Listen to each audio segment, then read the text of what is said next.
Alright, let's set the scene. It's 1776, and tensions between Britain and the American colonies are at an all-time high. Picture it. Years of unfair taxes, troops showing up uninvited, and a king who's more interested in keeping control than hearing anyone out. Things are tense. So the colonies decide it's time for a breakup. And not just any breakup, they want to send the British Crown the ultimate "we're done" letter. On July 4, 1776, they dropped the Declaration of Independence, a document that officially cuts ties with Britain and lays out exactly why they're leaving. This isn't some polite "we need space" letter, this is a list of everything Britain did wrong, and it's America's way of saying, we're ready to go our own way. Let's dive into how this historic moment went down. So, to really get why this declaration was such a big deal, we've got to rewind a few years and understand what drove the colonies to this point. By the 1760s and 70s, life under British rule was getting unbearable for the colonists. Britain was cash-strapped after fighting a ton of wars, so they started slapping taxes on the colonies, the Stamp Act, the Tea Act, you name it. And they didn't even ask the colonies for a say in any of it. Nope, they just sent the bill. The colonists aren't having it. They're paying taxes to a king who's miles away, without any representation, and on top of that, British soldiers are hanging around, ready to put down any sign of resistance. This isn't about taxes anymore, it's about control, and the colonies are getting tired of feeling like Britain's bank account. They're fed up, and this frustration is about to explode. Now let's get into the juicy part, the Declaration itself. In June 1776, the Continental Congress is meeting in Philadelphia, and they decide it's time to take a stand. They appoint a 5-man committee to draft a declaration. Leading the charge, Thomas Jefferson, a young lawyer from Virginia with a talent for words and a serious grudge against tyranny. Jefferson gets to work, drafting the document that will lay out all the reasons the colonies have to leave Britain behind. He's not pulling punches. He's writing a powerful argument, listing every way King George III and British rule have messed with the colonies. It's like an 18th century diss track aimed straight at the British Crown. He finishes the draft, and over the next few days, the Congress goes through it line by line, making edits, debating, and turning it into the document we know today. Finally, on July 4th, 1776, they're ready. They vote, they approve, and just like that, the Declaration of Independence is born. The colonies are no longer British, they're the United States of America, ready to fight for their freedom.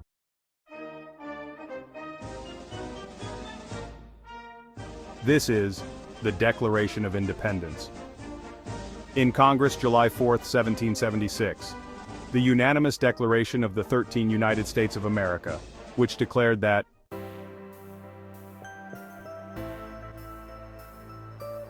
when, in the course of human events, it becomes necessary for one people to dissolve the political bands which have connected them with another, and to assume among the powers of the earth the separate and equal station to which the laws of nature and of nature's God entitle them, a decent respect to the opinions of mankind requires that they should declare the causes which impel them to the separation.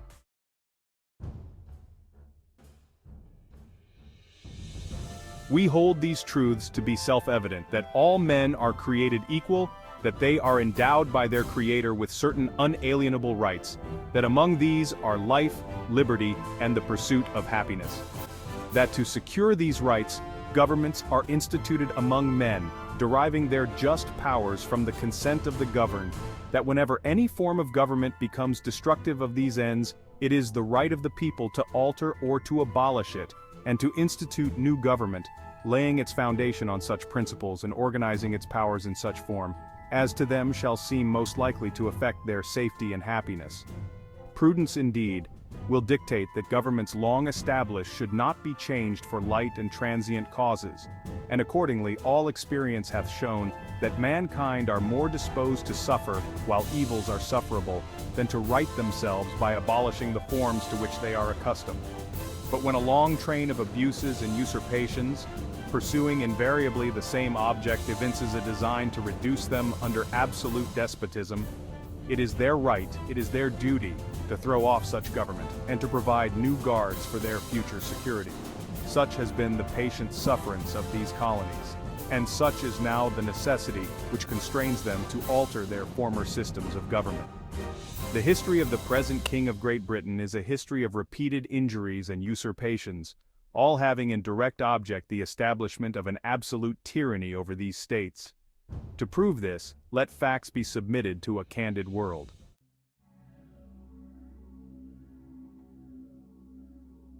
He has refused his assent to laws, the most wholesome and necessary for the public good. He has forbidden his governors to pass laws of immediate and pressing importance, unless suspended in their operation till his assent should be obtained, and when so suspended, he has utterly neglected to attend to them. He has refused to pass other laws for the accommodation of large districts of people, unless those people would relinquish the right of representation in the legislature, a right inestimable to them and formidable to tyrants only. He has called together legislative bodies at places unusual, uncomfortable, and distant from the depository of their public records, for the sole purpose of fatiguing them into compliance with his measures. He has dissolved representative houses repeatedly, for opposing with manly firmness his invasions on the rights of the people. He has refused for a long time after such dissolutions to cause others to be elected, whereby the legislative powers, incapable of annihilation, have returned to the people at large for their exercise, the state remaining in the meantime exposed to all the dangers of invasion from without and convulsions within.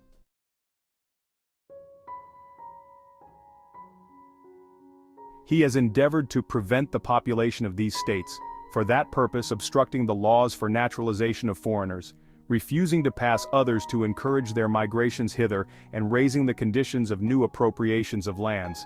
He has obstructed the administration of justice by refusing his assent to laws for establishing judiciary powers. He has made judges dependent on his will alone for the tenure of their offices and the amount and payment of their salaries. He has erected a multitude of new offices and sent hither swarms of officers to harass our people and eat out their substance. He has kept among us in times of peace standing armies without the consent of our legislatures. He has affected to render the military independent of and superior to the civil power.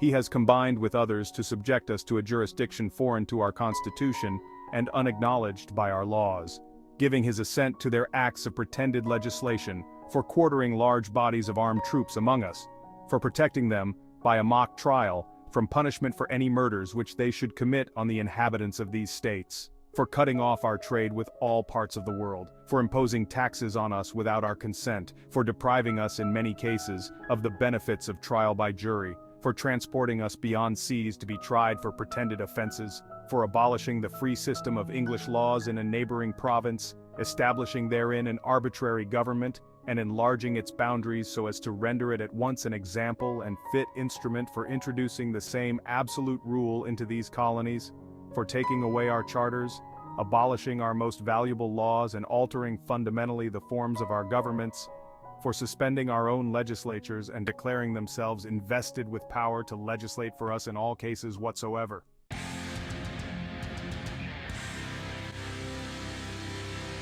He has abdicated government here by declaring us out of his protection and waging war against us. He has plundered our seas, ravaged our coasts, burnt our towns, and destroyed the lives of our people.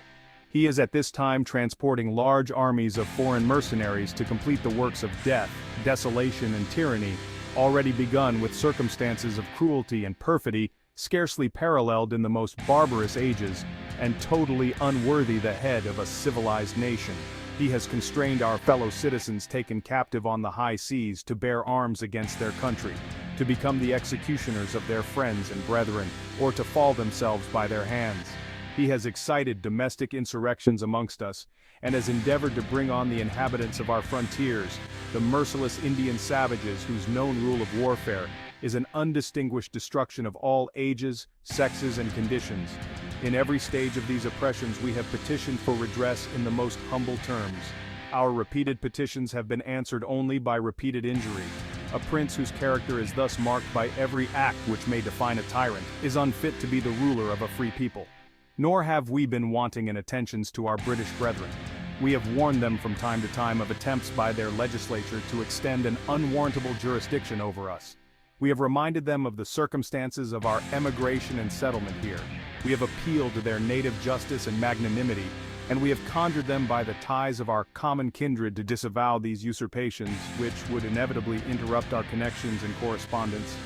They too have been deaf to the voice of justice and of consanguinity. We must therefore acquiesce in the necessity which denounces our separation and hold them as we hold the rest of mankind, enemies in war, in peace, friends.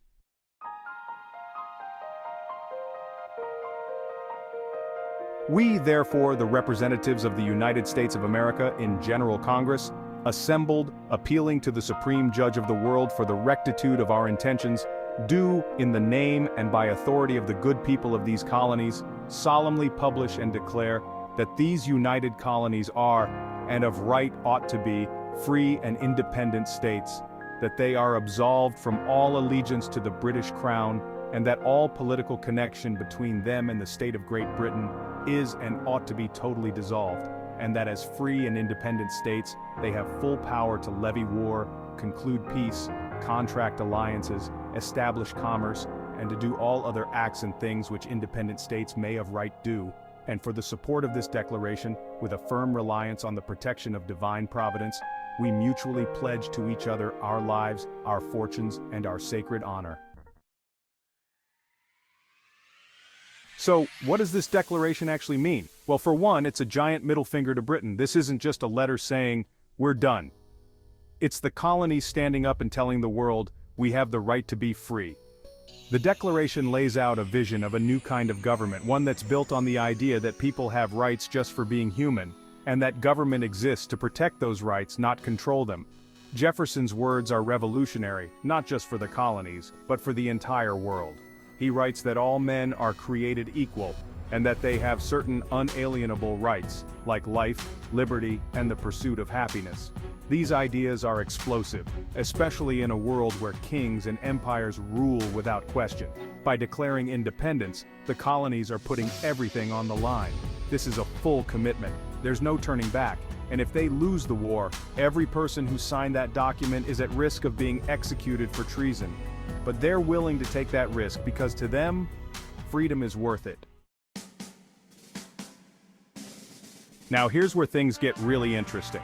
The Declaration of Independence isn't just some old document collecting dust in a museum. It's a statement that still resonates today. Jefferson's words about equality and rights have inspired countless movements for freedom, justice, and human rights around the world. Think about it. The Declaration's ideas show up in everything from the French Revolution to civil rights movements in the 20th century. Its message of standing up against oppression, of valuing individual rights, is still relevant, still powerful. Even today, it reminds us of the courage it took to challenge the status quo and demand a better future. And that's why July 4th isn't just a day for fireworks and BBQs. It's a day to remember a moment when a group of people believed so strongly in freedom that they were willing to risk everything. The Declaration of Independence isn't just the beginning of a country, it's a reminder of the lengths people will go to for a taste of liberty. So, here's the big takeaway. The Declaration of Independence isn't just a historic document, it's a symbol of bravery, of vision, and of the power of words. When those men signed that paper, they didn't know if they'd live to see the outcome, but they did it anyway because they believed in something bigger than themselves. It's a reminder that real change doesn't come from comfort, it comes from taking risks, from standing up, and from being willing to challenge what's wrong, even when the stakes are high. The Declaration of Independence set the standard for what America would strive to be, even if it took generations to get there. So, as you celebrate the 4th of July or read those famous words, remember the courage it took to declare independence. Remember the power of standing up for what's right and the lasting impact of those who dared to dream of a nation built on freedom and equality. That's the story of the Declaration of Independence. A tale of revolution, of risk, and of relentless hope for a better future. And if you want to hear more stories about the moments that shaped history, you know what to do. Hit that subscribe button, and let's keep exploring the incredible stories that make us who we are. See you next time.